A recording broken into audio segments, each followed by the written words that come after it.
Shalom and welcome to Cuppa Torah. My name is Hannah Tamar. I am drinking straight up black coffee because I needed a lot of energy today. I have a lot to do and I have a lot to start talking about. We are in the middle of Passover, and Passover is becoming one of my favorite holidays.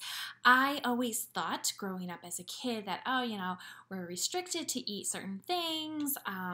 We had to clean the house, and I never really liked Passover. It was more of like a chore for me.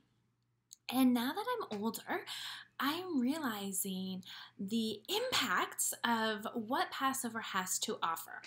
And how this impacts me is I have to go way back to Rosh Hashanah and Yom Kippur, the beginning of the year, where we have this whole month of Elul, prepping us for our bodies, minds, and souls for the new year. We have like the celebration, then we have Yom Kippur, which is the Day of Atonement, where we have like this clean slate of ourselves, and then Simchat Torah comes, where we literally roll the scrolls back to the beginning and start reading Bereshit again, meaning that there's always new beginnings, that we are starting anew.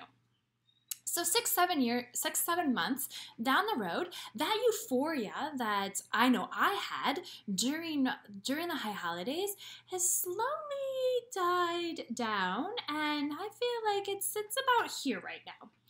And Passover comes, and it's like, I have to clean my house. I have to get rid of all the chametz. I can't eat certain foods. And it feels like a chore.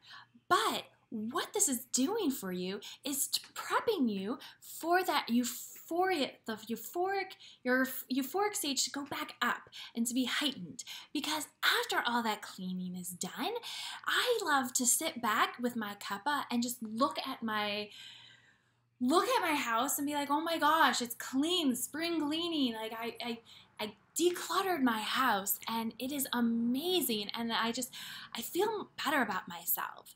And then during Passover, when we read the Seder, it is very long, but it gets us in a state of mind of slavery and how it feels to be a slave. And then at the end, we eat this big, huge festival meal, and we recline, and we sing, and we dance, and that is us being free from the slavery and becoming free.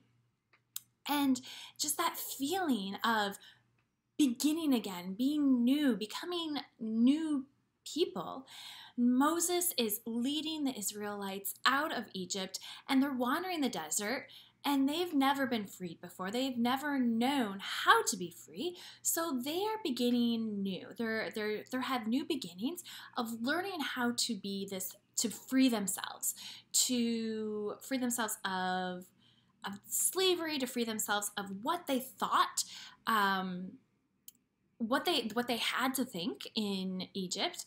So right now, we need to be focusing on how we can free ourselves and start anew during this Passover season.